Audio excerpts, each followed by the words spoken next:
السلام علیکم، بسم اللہ الرحمن الرحیم۔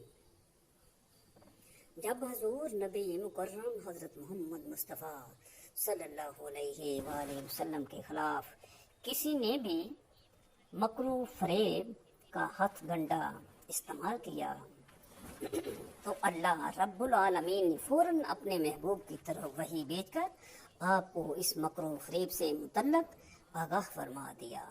مثلاً جب یہودیوں نے آپ کو قتل کرنا چاہا اور بکری کے گوشت میں زہر لگا دیا تو اللہ تعالیٰ نے اسے بولنے کی طاقت عطا کر دی اور اس نے رسول اللہ صلی اللہ علیہ وسلم کو خبردار کر دیا کہ اس میں زہر ملا ہوا ہے۔ اسی طرح ایک اور موقع پر جب یہودیوں نے آپ پر بھاری پتھر گرا کر آپ صلی اللہ علیہ وآلہ وسلم کو شہید کرنا چاہا تو اللہ تعالیٰ نے آپ صلی اللہ علیہ وآلہ وسلم کی طرف وحی نازل کی اور آپ جلدی سے وہاں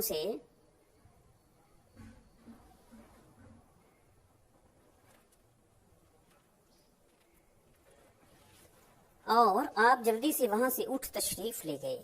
لیکن یہاں ایک مخصوص طبقہ فکر کے لوگ یہ دعویٰ رکھتے ہیں کہ معاذ اللہ ام المومنین حضرت سیدہ عائشہ صدیقہ رضی اللہ تعالی عنہا اور ام المومنین حضرت سیدہ حفصہ نے ایک مخصوص سازش کے ذریعے حضور نبی کریم صلی اللہ علیہ وآلہ وسلم کو زہر پلایا تھا،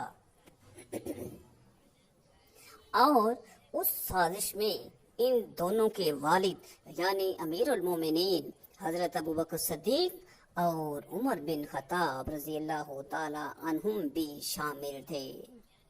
اول تو یہ دعویٰ سرے سے ہی باطل ہے، لیکن یہاں ایک آسان اور عام فہم سوال یہ پیدا ہوتا ہے کہ جب یہودیوں نے سازشیں کی تو اللہ رب العالمین نے اپنے نبی کو آگاہ فرما دیا، لیکن جب گھر کے اندر سے ہی سازشیں ہو رہی تھی تو پھر ان سازشوں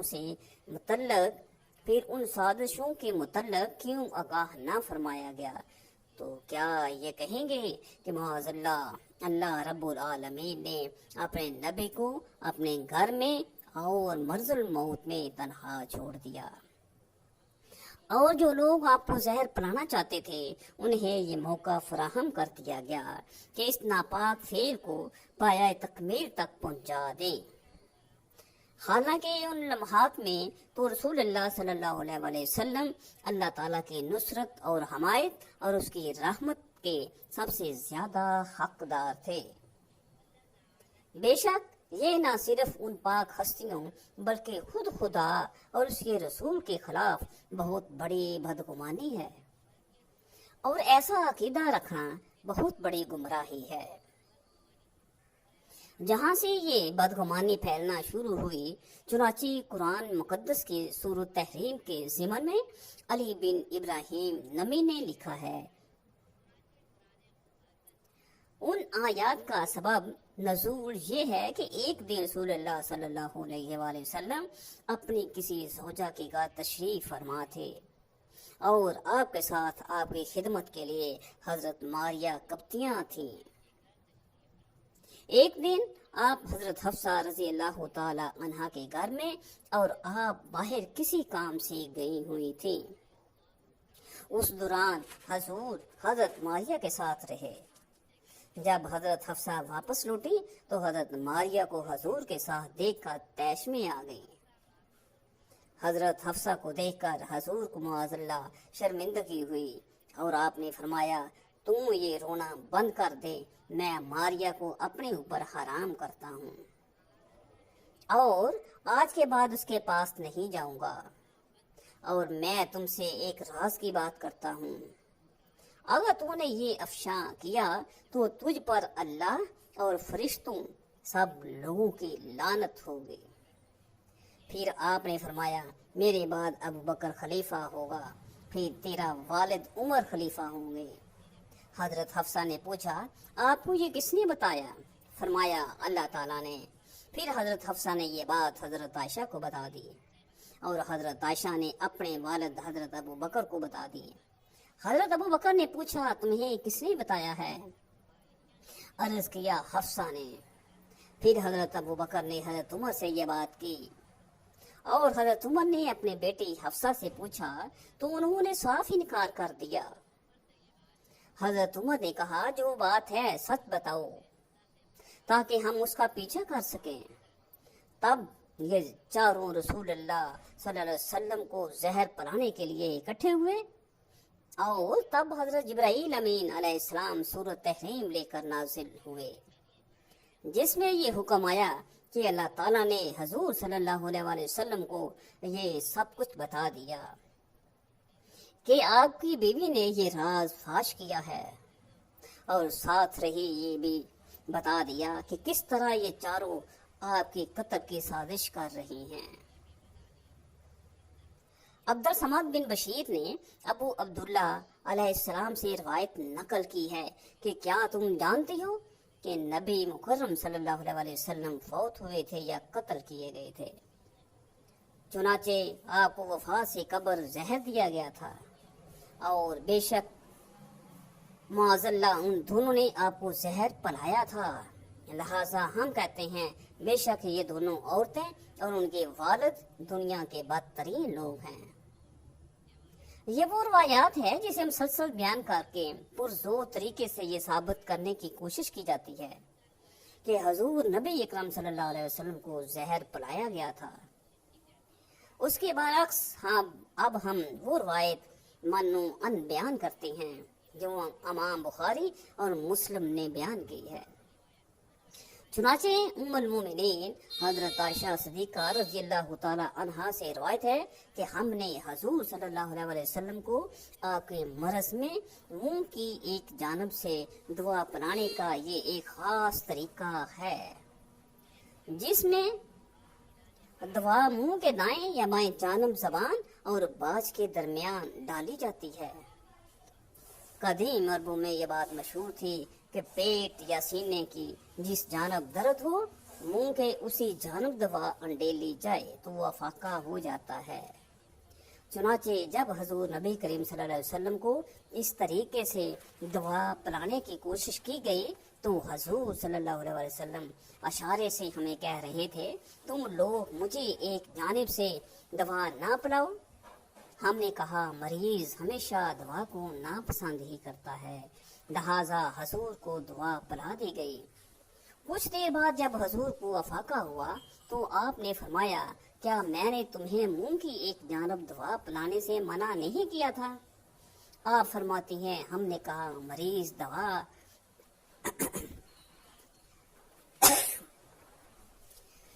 دوا سے نفرت کرتا ہے۔ تب حضور نے فرمایا میرے سامنے حضرت عباس کے علاوہ تم سب کو اس کے منہ کی ایک جانب سے دعا پلائی جائے، کیونکہ عباس تمہارے ساتھ دعا پلانے میں شامل نہیں ہوئے تھے۔ ان سے ملتی جلتی ایک روایت حضرت اسماء بنت امیس رضی اللہ تعالی عنہا سے بھی روایت ہے کہ ابتدا میں رسول اللہ صلی اللہ علیہ وسلم حضرت میمونہ کے گھر بیمار ہوئے اور آپ کا مرض اس قدر شدید ہو گیا کہ غشی طاری ہو گئی۔ چنانچہ آپ کی بیویوں نے آپ کو منہ کی ایک جانب سے دعا پلائی۔ جب حضور کو افاقہ ہوا تو فرمایا یہ کیا طریقہ ہے؟ ہم نے کہا یہ ان عورتوں کا فعل ہے جو سرزمین حبشہ سے آئی ہیں، اور یا نبی اللہ ہمیں آپ سے متعلق اندیشہ تھا کہ کہیں آپ کو درد کلنج پڑ گیا ہے۔ حضور صلی اللہ علیہ وسلم نے فرمایا اللہ تعالیٰ مجھے اس میں مبتلا نہ کرے گا۔ پھر فرمایا اس گھر میں موجود سب کو اسی طرح دعا پلائی جائے سوائے عباس کے۔ بقول راوی اس دن حضرت میمونہ رضی اللہ تعالی عنہا اگرچہ روزے سے تھیں لیکن حضور نبی کریم صلی اللہ علیہ وسلم کے حکم کے مطابق آپ کے منہ میں بھی ویسے ہی دوا ڈالی گئی تھی۔ اب جہاں تک سورۃ تحریم کا شان نزول ہے تو صحیح بخاری اور مسلم کی روایت کے مطابق یہ اس وقت نازل ہوئی کہ جب حضور نبی کریم صلی اللہ علیہ وسلم نے اپنے اوپر شہد حرام کر لیا تھا، یعنی اس کی شان نزول میں نہ تو کسی زہر کا ذکر ہے اور نہ ہی کسی ایسی قتل کی سازش کا ذکر ہے، اور نہ ہی کسی مسند کتب حدیث میں اس کا ذکر ملتا ہے۔ لہٰذا لوگوں کو گمراہ کرنے کے لیے زہر والی روایت جو روافظ کی جانب سے بیان کی جاتی ہے، نہ اس میں کوئی صداقت ہے اور نہ ہی کوئی عقل تسلیم رکھنے والا اس پر یقین کر سکتا ہے، اور صحیح احادیث کے ہوتے ہوئے ان کی من گڑت اور خود ساختہ روایات کا پول کھل کر سامنے آ جاتا ہے۔ حضرت عبداللہ بن زید رضی اللہ تعالی عنہ نے ساری زندگی شادی نہیں کی، جوانی گزر گئی اور بڑھاپا آ گیا۔ ایک دن بیٹھے حدیث کی ایک کتاب پڑھ رہے تھے تو اس میں پڑھا کہ حضور صلی اللہ علیہ وسلم نے فرمایا ہے کہ جنت میں کوئی بھی اکیلا داخل نہیں ہوگا بلکہ اپنی بیوی کے ساتھ داخل ہوگا، اور جس نے کسی وجہ سے دنیا میں نکاح نہیں کیا تو اس کا نکاح دنیا ہی کے کسی کنواری لڑکی کے ساتھ کر دیا جائے گا، اور پھر وہ دونوں میاں بیوی بن کر جنت میں داخل ہوں گے۔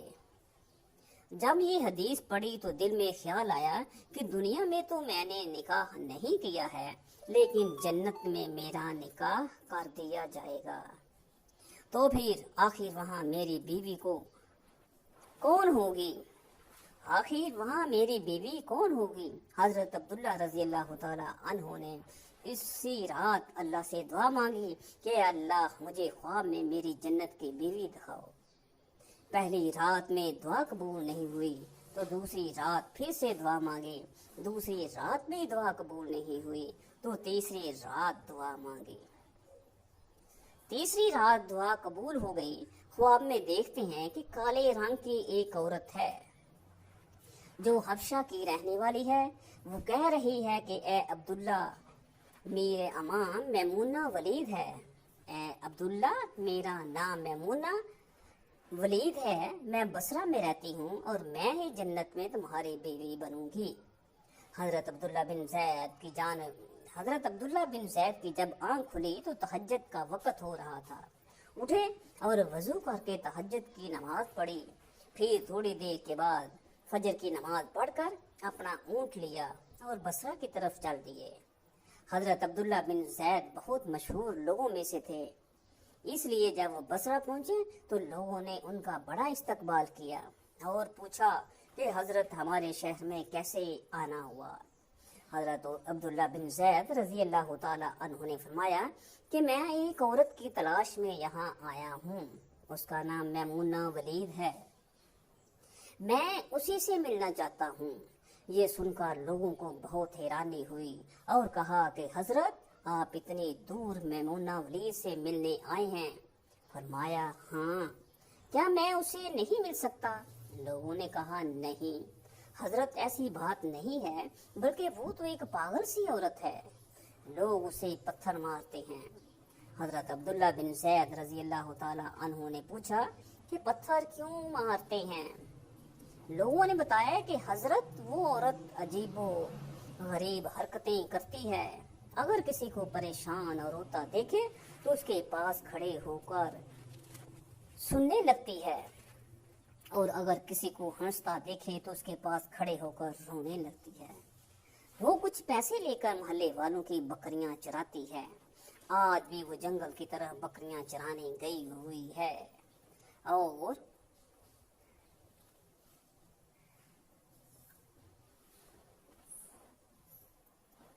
اور شام کو عصر کی نماز کے بعد واپس آ جائے گی، آپ تب تک آرام فرمائیے۔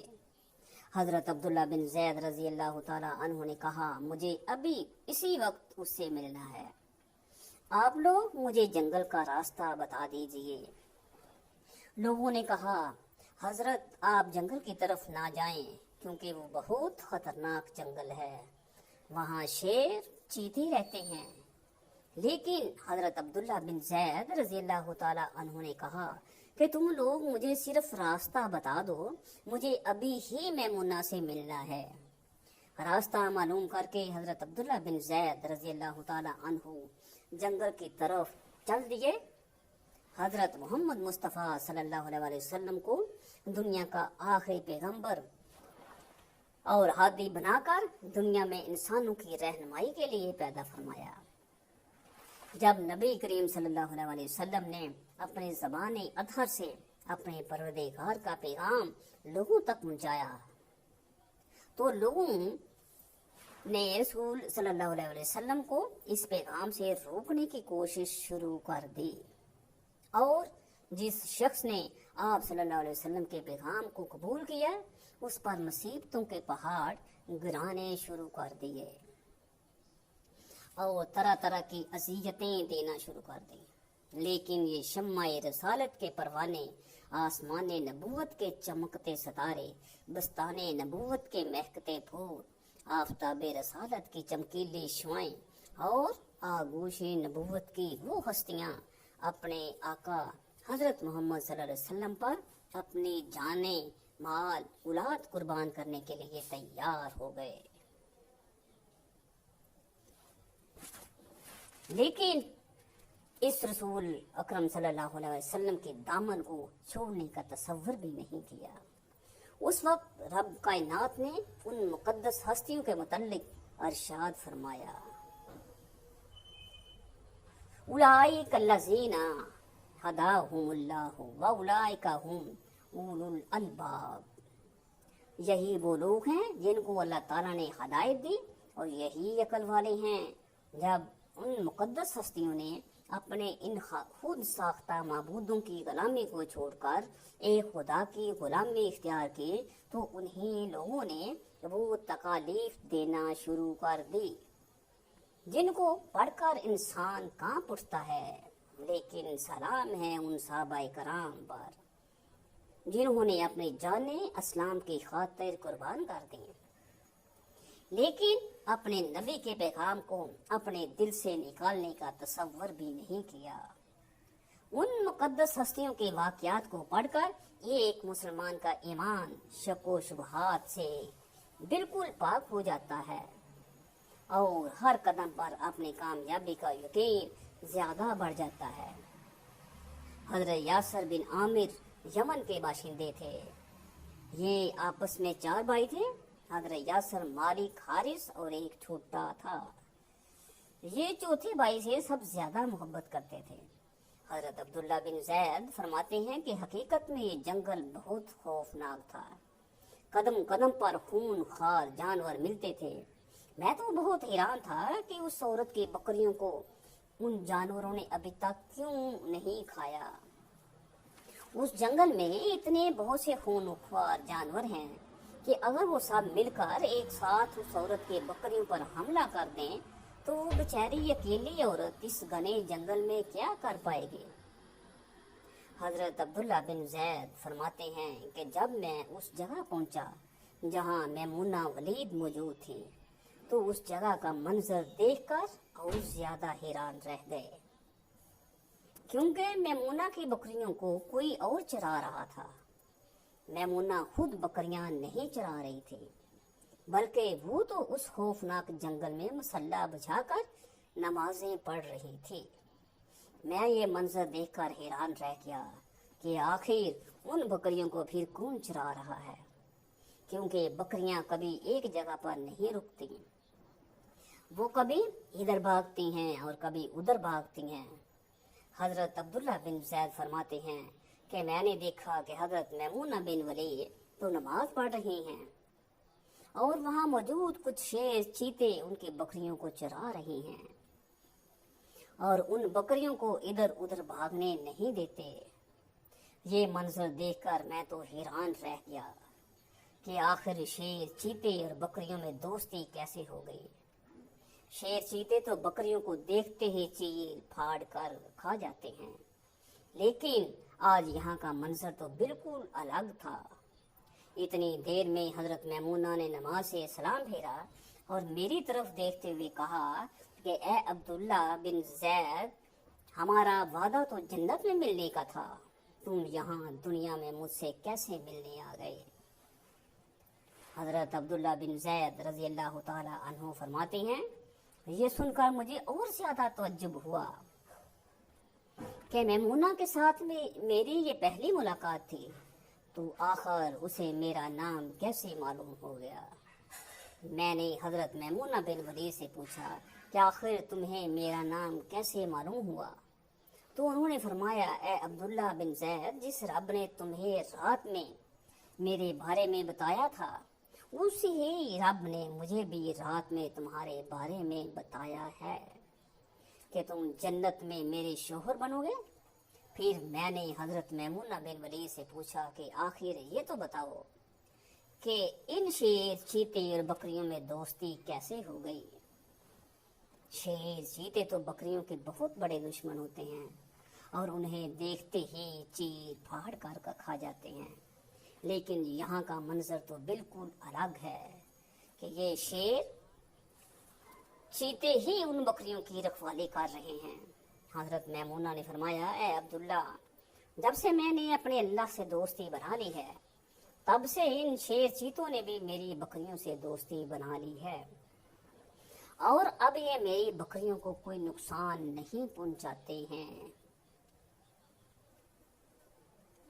وما علینا الا البلاغ المبین۔ آمین۔